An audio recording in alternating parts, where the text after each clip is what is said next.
Does it feel like it takes Bitcoin forever to blow past those previous all-time highs? I get it. Been there before, done that. I know what it's all about. But people forget we're only a few months now past the Bitcoin halving. We were above the previous cycle's all-time highs a few months before we were supposed to be. Everything's moving a bit faster this time. It's a bit of a unique cycle. It always is, though. Now the bull market looks like it's primed for another big leg up. Let's get into the details. The Bitcoin price is coiled like a spring right now. With this type of price action, it often doesn't sit still for very long. Since mid-March, volatility has been trending down, reaching levels that have, historically speaking anyway, been very much associated with a big price move coming soon. Indeed, after months of apathy and sideways price action and massive boredom in the markets, the first glimmers of speculative activity are beginning to show again. The Bollinger Bands right now are pretty compressed. Another sign, of course, of an imminent big price move. Look at the chart of the short-term holder sell-side risk ratio. It's currently dropping rapidly, suggesting that the market has exhausted its sell side. We're out of sellers, and when you're out of sellers, guess what happens? Number goes up, baby. This indicator tells us that an equilibrium is close to being reached and signals we should expect a bigger price move is incoming in the not so distant future. This chart from Glassnode and their analysts have the following to say. Long and short-term holders have experienced a reset in their sell-side risk ratio, suggesting a new equilibrium has been found. This indicates that the market is ready to move and volatility expectations for the near future should be heightened. Interesting. And what about the bigger macro picture? Because there's some very interesting shit going on here. So look, if a big move's coming, well, what direction is it coming in? Big moves, a bit vague, right? So let's step back from the on-chain data and zoom out to the bigger macroeconomic picture. If you watch my videos, it's probably no secret to you that stock prices and crypto prices are in part driven by broader financial conditions. Risk on, risk off attitudes, more broadly speaking, affect markets. How easily is it for money to be available for potential crypto investors, right? How easily can they ape into crypto? How are interest rates? Are people taking risks? Are people able to borrow? Are central banks injecting money into the financial system, or are they tightening and taking it out? Well, these conditions determine which extent investors are willing to take risks with certain stocks and altcoins and all that kind of stuff. Frog pictures, frog coins. You guys know the deal. Well, interest rate cuts by central banks have started. First Brazil, then Mexico. Next will be the ECB. England, Canada just announced. It's happening all over the place. Then the USA. The Fed will be the last man standing, but they will cut, and more rate cuts are coming. This is good for global liquidity. Here's the chart of the global liquidity index from Global Macro Investor. View it as the combined balance sheets of central banks, aka the money printers, the people in charge of printing it all, injecting the liquidity into the system. A perfect wedge pattern is forming up.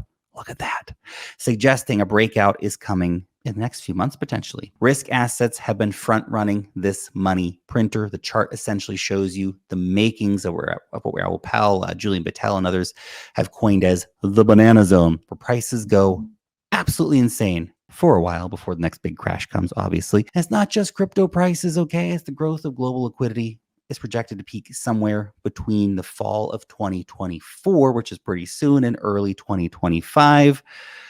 Watch out, okay? This would suggest that the most violent part of the crypto bull market cycle would be around those dates, potentially a little bit later as the effects flood into the market and take a little bit of time. You can see in this chart how this has historically played out. The highest year-on-year accelerations or decelerations of global liquidity tend to coincide with the fiercest run-ups and crashes of Bitcoin. Here's another chart from Willy Woo showing you the same idea. As the M2 money supply rises, Bitcoin rises. It's pretty remarkable how much Bitcoin has already climbed, obviously, considering that until very recently, the M2 global money supply was still contracting. It makes you wonder, of course, just how explosive things could still get and how much fuel there might be in the tank still. Here's another interesting couple of charts for you by veteran chartist Peter Brandt. This chart plots the price of Bitcoin in relationship to total US money stock, or M1. M1 is the money supply that is composed of currency, demand deposits, and other liquid deposits, which, of course, includes savings deposits. Now, M1 has grown a lot in recent years, especially in the post-COVID year when wild money printing happened. In terms of M1, BTC still hasn't reached an all-time high, but it appears set to break out. Now, Peter goes on to say a very interesting similarity between this chart and a chart structure of the Dow Jones during the period of the Great Stagflation of the 1970s. Both this one and the BTC versus US M1 are giant inverted head and shoulders patterns, aka massive bullish patterns on the chart. The Dow Jones broke out in a massive way around 1983. Just a chart, just some fractals, but hey, a bit of food for thought, right? Maybe Bitcoin just needs to break the final major resistance area to enter into that moon phase of the cycle. But hey, Lark, when Parabolic, man, when are we going to go to the moon? Now that we've seen that the current financial conditions are seeming to favor a move higher. Well, let's try to answer the when, which is, of course, a tricky thing. I don't have a crystal ball, right? But before I show you those charts, a quick note. You got to check out the Wealth Mastery newsletter. It's our free weekly newsletter. The Wealth Mastery newsletter not only includes these kinds of topics related to portfolio management, big macro stuff, all that kind of stuff, but also all kinds of crazy good insights on meme coins, airdrops, altcoin news, deep dives, NFTs, and much, much more. You can join our 125,000 plus weekly readers for free using the link down below in the description on YouTube or the pinned comment over on X. Now, here's a chart from Rect Capital. It nicely shows how on the monthly time frame, Bitcoin has basically flipped resistance into support. Big level, time level stuff. I love monthly because it really gives you a smooth picture of the big scene. This makes an extended crash below 60K feel less likely at this point, accepting some kind of macro insanity. Zooming out a bit farther on the monthly chart, we're here. Orange circles are post-halving reaccumulation ranges. Bitcoin is right back at the range high of the reaccumulation range, and the outlook remains the same. Bitcoin seems to be just one weekly close above the range high away from entering the massive moon phase of the cycle. Maybe around up to 90K before another consolidation. Run up to 150K, another consolidation, run up to 215K, market cycle over, you better sell and get out, as an idea. Now that weekly candle close above $71,500 would probably kickstart the breakout from the reaccumulation range. When? Well, it could be any day. Maybe by the time you're watching this video, maybe we're even underway with that. But history suggests BTC may not be able to achieve this only 2 months after the halving. But then the ETFs are here. Perhaps history is changing. Instead, previous cycles suggest that Bitcoin can consolidate inside this reaccumulation range for even a bit longer, roughly between, bouncing between 60 and 70K for maybe another 2 or 3 months. Are you ready for that eventuality? Max pain, potentially for some investors. For me, that'd be fine. A prolonged consolidation here would get Bitcoin closer to resynchronization with historical halving charts. But maybe that's not where we're going. Maybe this time is different and will act differently, even though it will act kind of the same. The current acceleration in the cycle is still around 190 days. I'm not saying history will repeat. It's anybody's guess.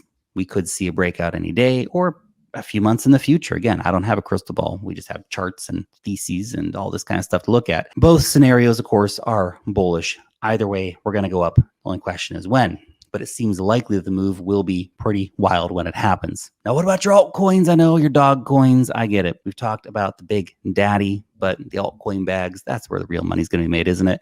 And it's no secret that altcoins are a retail driven market because that's where people want to go to make the money. After all, institutions don't ape into Pepe or Dog with Hat, but retail investors aren't really back at scale, at least not compared to 2021. For example, views of crypto YouTube channels, such as this one, are still roughly 5 times lower compared to the bull market peak of 2021, which is kind of good, to be honest, because it means that we are far away from the mania phase of the bull market. And of course, that we're on the verge of topping out. Let's wait for that to happen. We can wait, okay? Retail investors need some confidence, jump back into altcoins. Macro conditions could be a bit better for them as well. And that confidence, of course, only comes from a decisive new all-time high for Bitcoin and Ethereum. Sadly, high prices draw the crowd back in and they buy at the exact wrong time, but that's another story for another day. Anyway, look, I would place my bet on a move to the upside sooner rather than later. Prices consolidated probably long enough, and maybe it's weeks more, for example, but it's coming. Let's wait, let's see. And let's wrap it up with a final bullish data point for you. On June 4th, Bitcoin spot ETFs saw the second highest daily inflows since their launch. Even Grayscale Bitcoin, for some unbelievable reason, had somebody buying it. Terrible fees on that Bitcoin product. Anyway, at this rate, it's hard to see how we would not reach new all-time highs in the not-so-distant future. I mean, Wall Street just aped in $1 billion in one day. That's crazy, man. It's all there. It's all there if you're willing to see it. I hope that you see it. Thanks for watching.